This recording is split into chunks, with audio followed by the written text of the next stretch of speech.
আজকে আমি steam chicken বানাবো। এর জন্য পানি দিয়ে বসিয়ে দিয়েছি।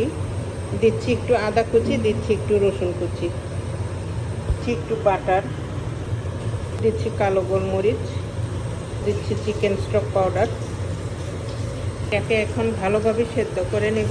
আমার চিকেনটা সেদ্ধ হয়ে গেছে, এটাকে নামিয়ে ফেলছি। কিছু সবজি সিদ্ধ দেব, পানিটা বসাইছি। চিকেনের জন্য সসটা বানাবো, এর জন্য রসুন আর কাঁচামরিচ কাঁচা পাকা নিয়েছি, আর এখানে নিয়েছি 5 টুকরা লেবু। এখন ব্লেন্ড করব। এই লেবুর রস, লবণ, একটু ধনে পাতা, এটাকে ব্লেন্ড করব। বেশি ব্লেন্ড করা যাবে না। এটাকে এখন আমি স্লাইস করে কেটে নেব।